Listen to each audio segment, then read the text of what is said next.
Hare Krishna, everybody. Thank you for joining us today. We're going to sing Jaya Radha Madhava and then speak about Bhagavad Gita, chapter number 4.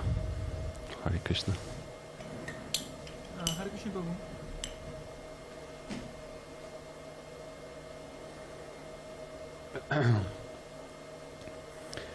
Jaya Radha Madhava Kunja Bihari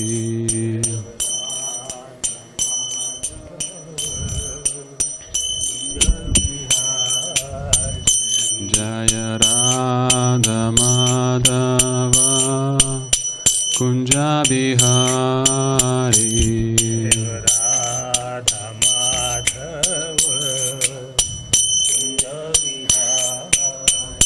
Jaya Gopi Janavallabha Girivaradhari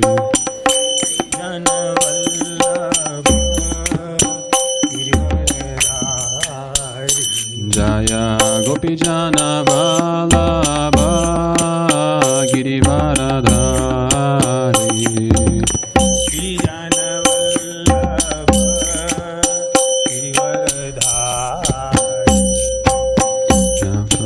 Nandana Brajajana Ranjana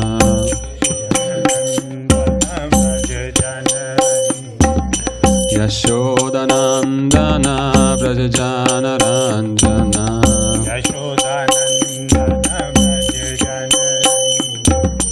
Yamuna Tira Vanachari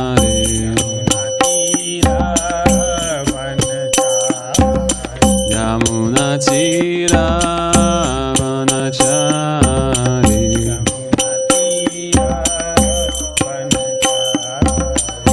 Jaya Radha Madhava Kunja Bihari Jaya Radha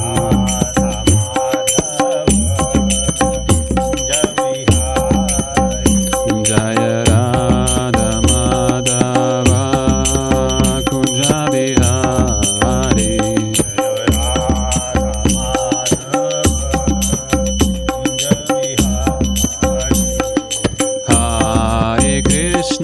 Hare Krishna, Krishna Krishna, Hare Hare, Hare Rama,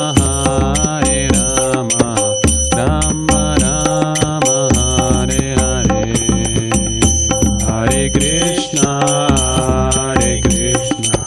Krishna Krishna, Hare Hare, Hare Rama, Hare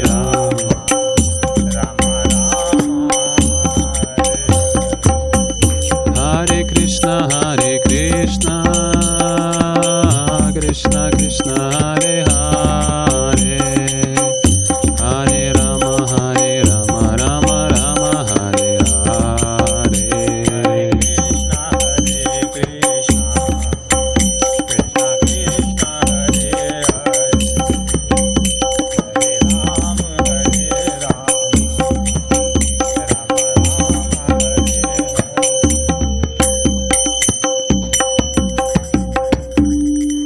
Jayam Vishnu Paramahamsa Parivrajikacharya Shtotra Shadis Divangre Sesi Bhaktivedanta Swami Prabhupada Ki Jai Jayam Vishnu Paramahamsa Parivrajikacharya Shtotra Shadis Srimad Bhakti Siddhanta Saraswati Goswami Maharaja Prabhupada Ki Jai Namacharya Srila Haridas Thakur Ki Jai Prem Shri Kaho Shri Krishna Chaitanya Prabhu Nityananda Shri Advaita Gadadhara Shivasari Gaura Bhakta Vrinda Ki Jai Shri Shri Radha Krishna Gopa Gopinath Shyama Kunda Radha Kunda Giri Govardhan Ki Jai Shri Vrindavan Dham Ki Jai Shri Mayapur Dham Ki Jai Shri Jagannath Puri Dham Ki Jai Ganga Maya Ki Jai Yamuna Maya Ki Jai Bhakti Devi Ki Jai Tulsi Devi Ki Jai Nananta Koti Vaishnava Vrinda Ki Jai.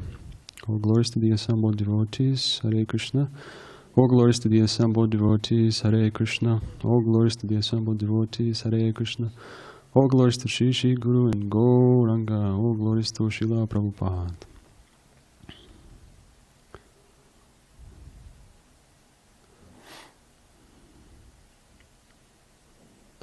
Okay, so We're going to be reading from Bhagavad Gita as it is, chapter number 4, text 38. And I'll start with Sanskrit, and then we'll read the translation and commentaries. So, text 38. Nahe jnanena sadrisham pavitram iha vidyate tatsvayam yoga samsiddha kalinatmani vindati. Translation and commentaries by His Divine Grace A.C. Bhaktivedanta Swami Prabhupada. In this world there is nothing so sublime and pure as transcendental knowledge. Such knowledge is the mature fruit of all mysticism, and one who has become accomplished in the practice of devotional service enjoyed this knowledge within himself in due course of time.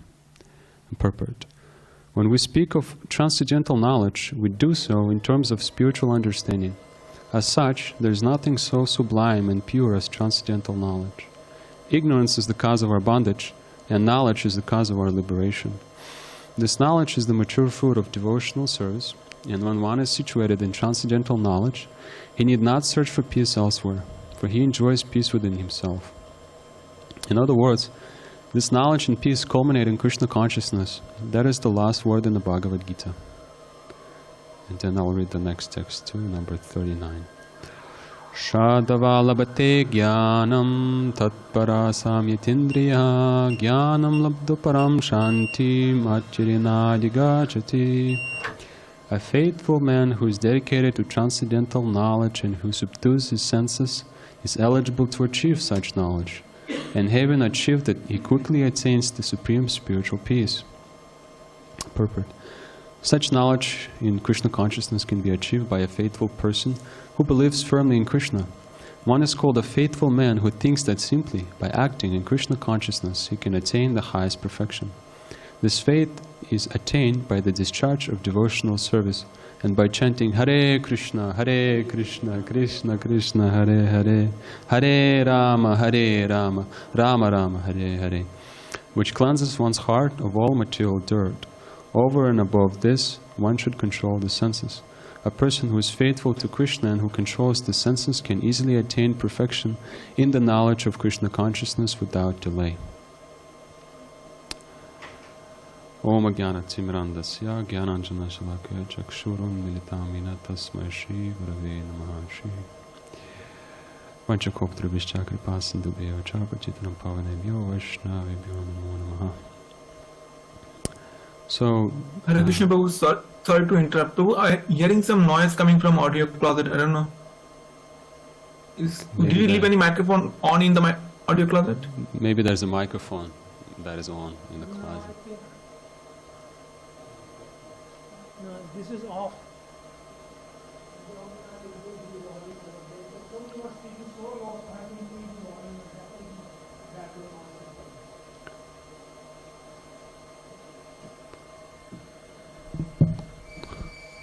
Can you hear me well? Okay. Okay. Should I continue, Tapas? Yes, Prabhu, please continue. Okay. Now? Yeah.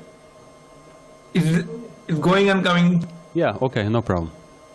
I have a tendency to speak soft. Okay, so we're speaking of the 4th chapter, Bhagavad Gita. This is called Transcendental Knowledge. And it's actually related to the previous chapter, chapter number 3, where Krishna was speaking about how to conquer lust. That was the conclusion of the 3rd chapter. And lust is the great enemy of everyone in this material world. So Krishna said, Tasmatvam indriyanyado niyamya bharatarshabha papmanam prajahinam jnana vijnana nashanam. He said, therefore, Arjuna, best of the Bharatas, in the very beginning curb this great symbol of sin, lust, by regulating the senses, and slay this destroyer of knowledge and self-realization. So knowledge, lust, it actually destroys the urge of self-realization. And specifically this knowledge that is mentioned here of Gyan, which means the Vijnana Nashanam. Vijnana means to the super soul. to the higher self, to the Paramatma. And so these two things are very important in our life. And it's very, you can say, mysterious and confidential for many people. Like Krishna describes in the 2nd chapter, that for some people, speaking or hearing about the soul, it's completely unbelievable. It's just amazing, and they have a hard time believing in the soul. So in order to approach this understanding of the soul and the super soul, we have to be free from anger and material desires. We have to become disciplined and self-realized, and we have to constantly endeavor for perfection. We have to be trained in being patient, because spiritual knowledge, Vigyan is not given right away. We have to. So, by endeavoring, we learn how to control our senses, and then we come to sincerely practicing and serving Krishna. And that tendency to enjoy and trying to rule over the material nature and control everything in this life will be turning into love of God. Instead of, enjoying metta, we'll be enjoying our propensity, our inclinations, our qualities will be dovetail in Krishna's service. And yes, as I mentioned, it requires a lot of patience and also sacrifice, which is an important subject matter of chapter 4 in Bhagavad Gita. So Krishna presents here in the beginning that this transcendental knowledge protects us from many dangers in the world. And he personally gave the spiritual knowledge to great kings who are meant to impart this knowledge unto their citizens by devotion, by education, by their own example. So Krishna said, Sri Bhagavan Uvacha, he said, Imam vivasvate yogam proktavanaham avayam vivasvan manavya praha mandurikshvakve bravit. The Lord informed Arjuna that the system of yoga, the Bhagavad Gita, was spoken first to the sun god. And then sun god explained it to Manu. And Manu explained it to Ikshvaku. And Maharaj Ikshvaku, he was the king of the earth. And he was the forefather of the Raghu dynasty. From that dynasty also Lord Ramachandra comes. And so this is the way to understand how this succession works. Krishna also says further, Evam parampara praptam imam rajarshriya vidu sakalineha mahata yoganashta parantapa. So this is succession, parampara, evam parampara. This is how saintly kings understand that succession. But in due course of time, even though this succession is established, sometimes due to the factor of time, it becomes lost. And consequently, the Lord has to speak it again.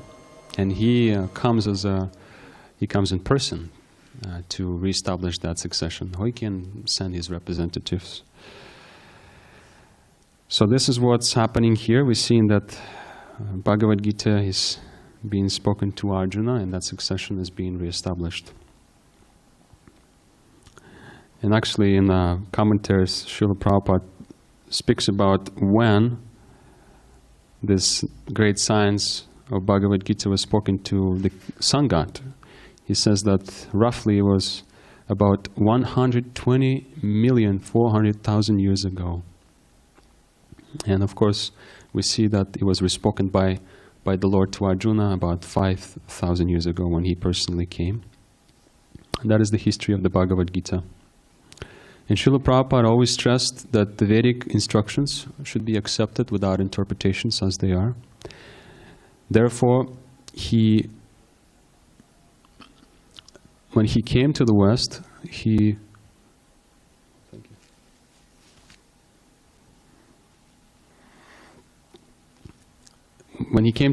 saw that there was no, he didn't find a good copy of Bhagavad Gita. That was the problem, that in the West there's so many copies, but none of them teaches the importance of Bhakti Gyan. There's no copy. So he wanted to write commentaries on Bhagavad Gita with a correct understanding. And we see that Arjuna, when he heard that, he was wondering about how is it possible that the sun god, Vivaswan, he was much more senior by birth to Krishna. How is that Krishna was able to instruct him in the science? And now further we understand that Krishna is the fountainhead of everything. And he is the last word in transcendence. So he remembers all of his past lives. And conditioned soul transmigrates from one body into another, and they tendency is to forget what happened in the past. But Krishna never forgets. His body, he appears in this Satchitananda form. His body is not different from the self. Whereas in our life we see that the body is completely different to the real self, the real Atma. Now we also, devotees like Arjuna are so dear to Krishna, and they always accompany the Lord. And whenever the Lord incarnates, the associates incarnate along with them. And that's why Arjuna was present during the time, millions of years ago, when Krishna was speaking Bhagavad-gītā for the first time to the sun god. What Krishna does is he covered his knowledge by Yogamaya to fulfill the purpose of this pastime, to teach us in science of Bhagavad-gītā. And now further we see that Krishna will be speaking about nature of Krishna's appearance. Krishna is known as Nava Yuvanamcha. His body is ever youthful. He never ages. He's not affected by time. And he always looks very young and very attractive. For instance, in the battlefield of Kurukshetra, he was over 100 years, but he still looked very young, and he had many grandchildren. He's known as Aja, unborn, in his eternal and blissful, full of knowledge form. His body is changeless. And so his appearance and disappearance are compared to the rising of the sun. The sun, when it rises, we can see it being fixed in one place, but when it disappears, it seems to us that we no longer can able to see the sun. But it actually remains in one place, which is our material senses are not good enough to see. We cannot rely to our material senses. So similarly, the Lord is He's also present all the time here, and you can see that great souls, Mahatmas, they always able to see Krishna everywhere. Because just like the sun, Krishna never leaves us. So the question might come, then why does Krishna appear? Why does he come? Why does he come here? And he says, Yadaidahi dharmasya glanir bhavati bharata abhyudhanam dharmasya tadatmanam srijameham. So whenever and wherever there is decline in religious practice or descend in the Bharata and the predominant rise of irreligion, at that time I descend myself, he says. So he comes when there is a dharmasya glanir, decline in religious practice. And abhyudhanam dharmasya, when the irreligion is prominent. And he comes to deliver the pious and to annihilate the miscreants. Paritranaya sadhanam vinashaya chadushkritam dharma samstapanartaya sambhavani yuge yuge. Every millennium, yuge yuge, he comes. And this important word in this text, dharma. Dharma means religion that is taught by Vedic scriptures, directly enacted by the Lord. It's his orders. That's what dharma is. And the main reason for Krishna's appearance, we see here multiple reasons.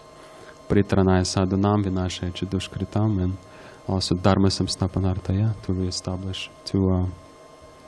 reestablish the principle of religion, deliver the pious, annihilate the miscreants. But the main reason for his appearance is to give satisfaction and pleasure to his devotees who are longing for his association.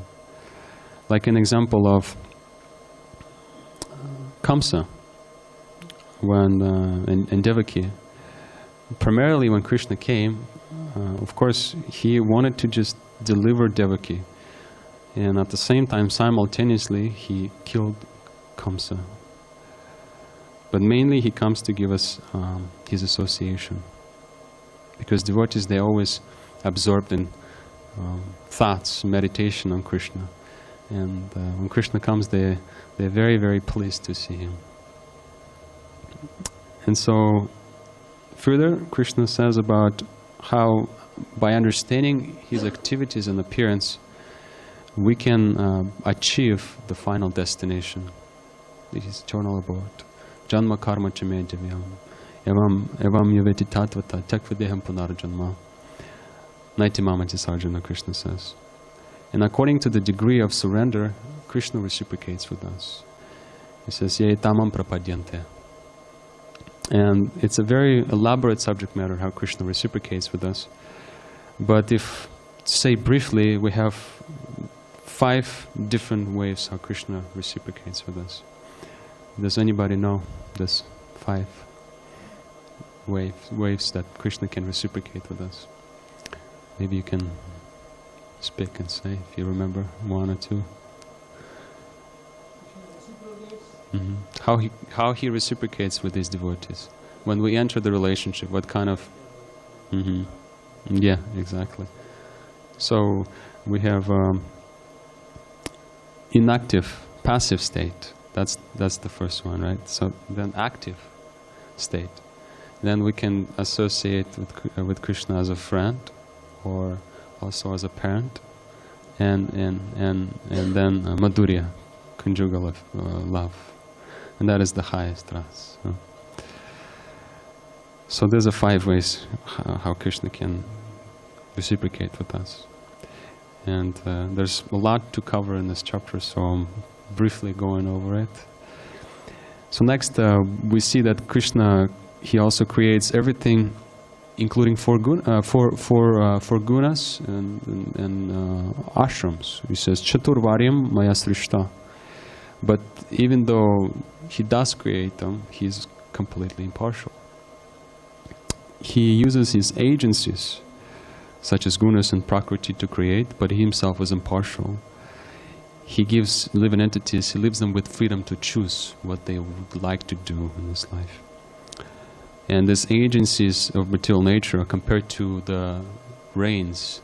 When the rains come, it showers all over the place, on land, in the ocean, and in mountains. And so, depending on the type of desires living entities have, those desires are being watered by the rains, by the agencies of the Supreme Lord. And then those desires, they sprout up in different plants. This is how we see Krishna's impartiality. He allows us to do what we want. It doesn't interfere, doesn't come and interfere in our life. I like the example that Javiru Prabhu gives sometimes. He says that God cannot put a gun into your face and tell him you have to love me. It has to be coming from your own desire. So then briefly also Krishna explains about karma in this chapter, how intricacies of karma are very difficult to understand. And Srila Prabhupada speaks about 3 types of karma. There's karma, vikarma, and akarma. And karma means when we act, when we are in knowledge of the scripture, when we act for our personal pleasure.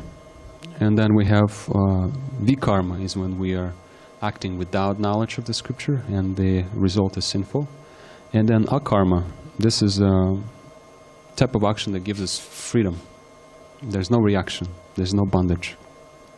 And that is only possible if we act for the pleasure of Krishna and Krishna consciousness.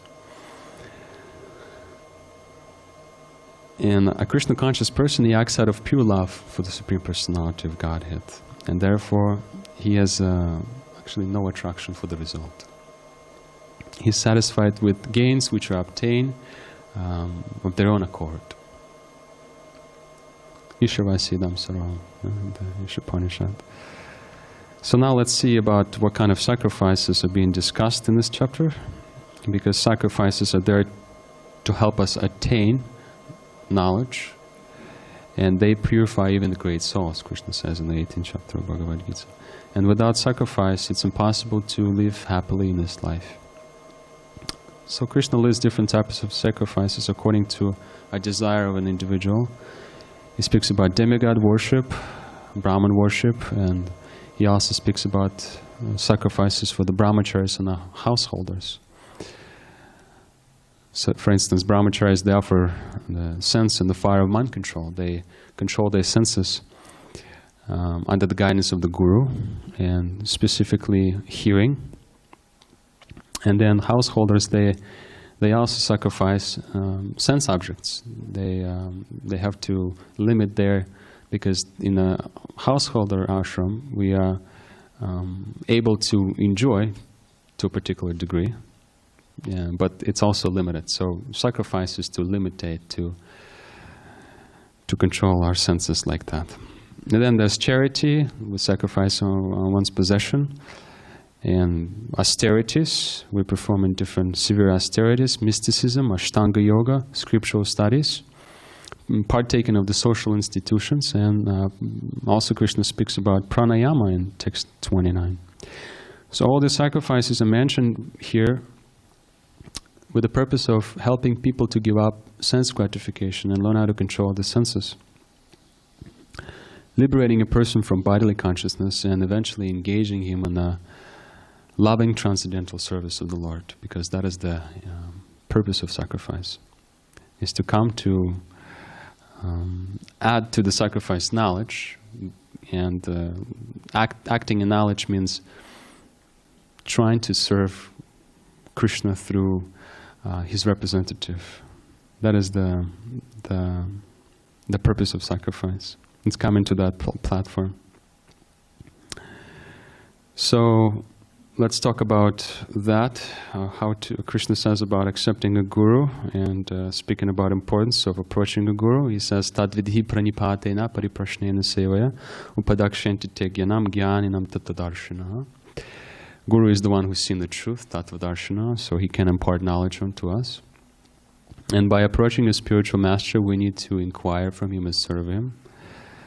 That's how knowledge is being transferred from heart of a spiritual master to the heart of a disciple.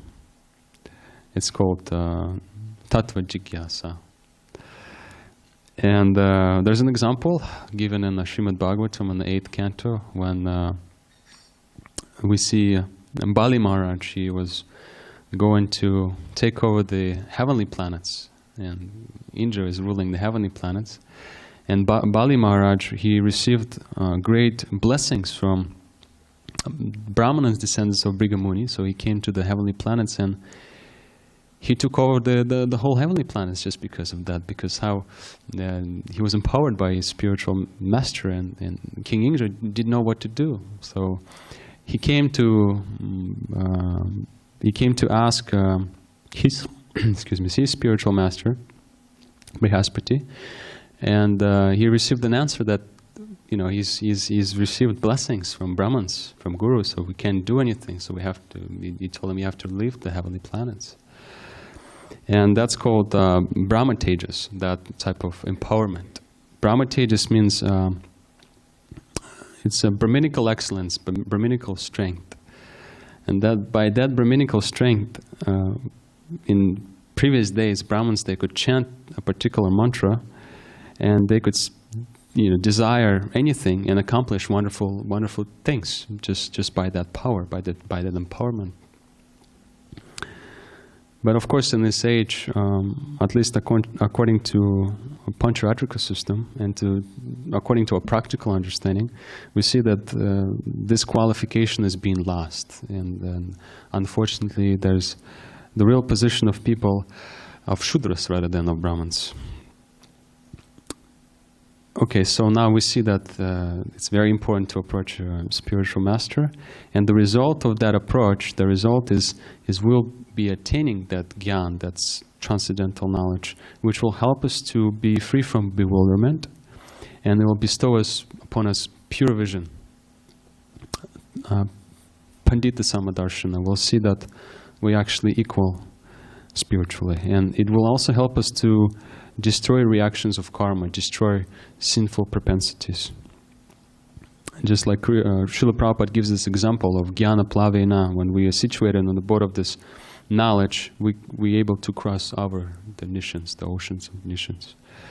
And also it helps us to become peaceful, just like we saw in these two texts. It helps us by this purity of transcendental knowledge to become peaceful. And then we see that to attain such knowledge, we need to have faith in Scripture, dedication to the process, and sense control. Otherwise, if we don't have faith in Scripture and self-control, then we can become doubtful. And the problem of people who aspire to practice spiritual life is that we sometimes have a lot of doubts in that process. And doubts are compared to demons. They can destroy the creeper of devotionals, of devotion. And then we can lose faith, and for doubting soul there's no happiness in this life or in the next. So Krishna tells us how to deal with those doubts. He says, Tasmat agyana sambhutam hritstam jnana sintmana chitvayanam samshayan yogam atishta tishta bharata. Therefore the doubts which have arisen in your heart out of ignorance should be slashed by the weapon of knowledge. Armed with yoga, O Bharata, stand and fight.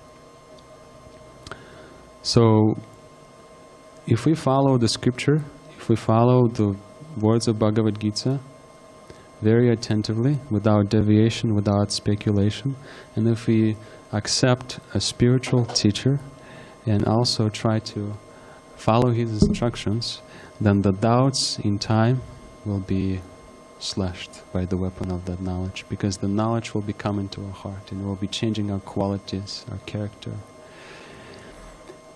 And I'd like to conclude with this. We see that when we have that realization of the importance of sacrifice for the objective of attaining spiritual position, devotional service,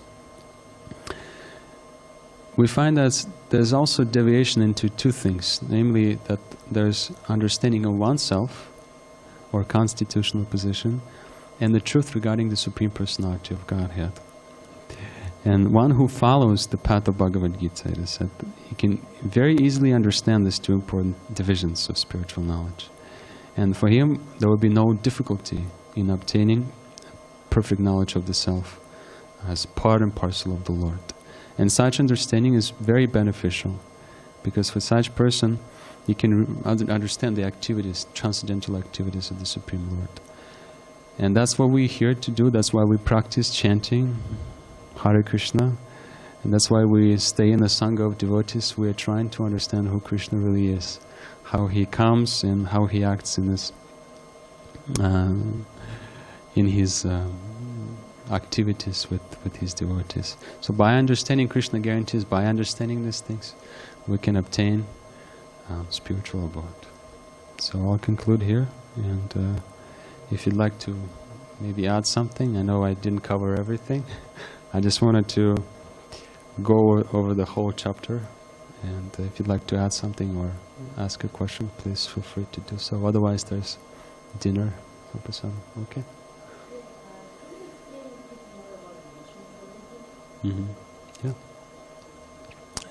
Devotional service is done on the authority of a spiritual master, according to the scripture, to the sadhu, and to guru, like that.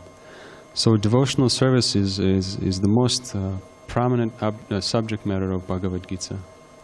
And devotional service is so important that we're chanting Hare Krishna mantra asking for devotional service. So by being attracted to devotional service,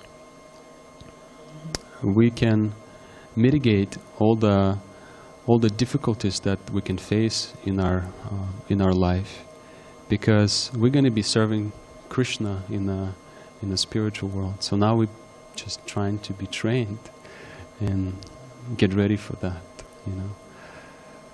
So yeah, according to the knowledge of Bhagavad Gita, devotional service is practiced and initiated when we accept Guru, accept a teacher. And according to our inclination and our nature, a Guru can engage us in devotional service. And of course this Krishna consciousness is very versatile, so we have many varieties of service. Some people like to sing, some people like to study scripture, some people like to cook or garden or do other things. So anybody is welcome in Krishna consciousness. There's a lot of good things to be done, you know. So we're trying to welcome everybody. And even if we just look at Bhagavad Gita, Prabhupada says that if you just read one word or even just look at Bhagavad Gita, that's also a blessing, you know. Sometimes on book distribution, people are a little hesitant to. This is my service. I distribute books to people, and sometimes people are hesitant to take the books, and I tell them that just by placing Bhagavad Gita somewhere in your house and by waking up and looking at it in a prayerful mood, just wishing for blessing, that's already, you know, a lot. Because we're in this cycle of mrityu samsara vartmani. We're stuck in this cycle. We're just roaming in this cycle, and we forgetful of Krishna. We've been forgetful of Krishna for so long. So now when we meet with devotees and take an opportunity to read the scripture, it's just a blessing, you know. And many people might not realize that when they meet us out there in the streets, but everything that people do, even unknowingly, agyata sukriti, it goes to their bank account, the eternal bank account, and it's never lost. There's no diminution in the process. That's how wonderful the devotional service is. Hare Krishna.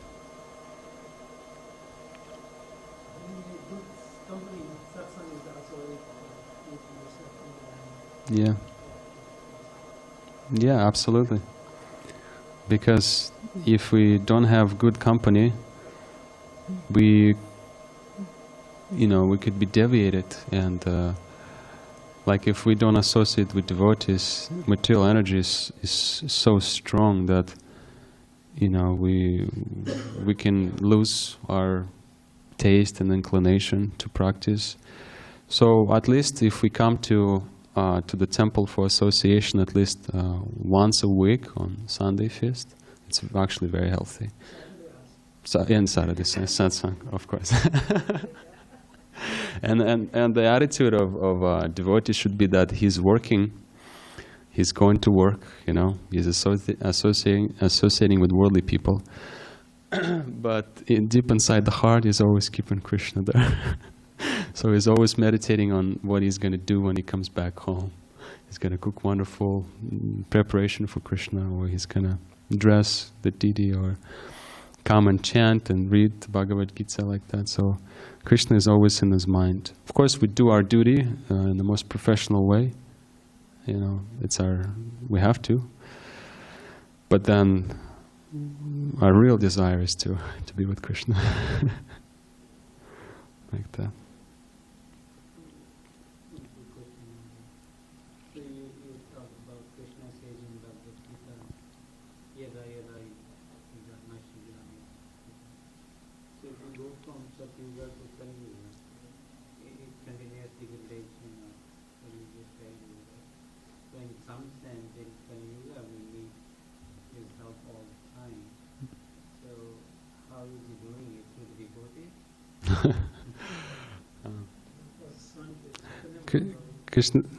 Krishna says in the Srimad Bhagavatam in the 12th canto, Kali dosha nidhirajan. He says that in this Kali Yuga it's an ocean of faults. But there's one very good quality, Mahanguna. It's chanting Hare Krishna. And that's the most helpful thing. Because Krishna is none different from his name. Yes. So this is our greatest tool, our greatest practice. what has been possible to achieve in different yugas by meditation for such a long time and being in seclusion and completely austere away from your family in the mountains, or performing elaborate sacrifices, worshipping the deity. Now it's achieved through chanting Hare Krishna Mahamantra. And of course, to chant Mahamantra for 20 or 30 years or even longer, it's quite not easy, you know, to be consistent. But if we just do that, chant attentively, the success is guaranteed. And that's not according to, it's according to the scripture. The scripture promises that if we chant, that is the Yuga Dharma for this age, like that. And it's enunciated by the Lord Chaitanya Mahaprabhu, Nam Sankirtan. So, Thank you very much, Dvijamani Prabhu. Any question? Thank you very much for a very insightful discussion, and hope to see you again. thank you so much. Thank you very much. And we have now Prasadam, and then last session at 8:15. Grantaraj Srimad Bhagavad-gītā ki jai. Or Glory to Srila Prabhupada.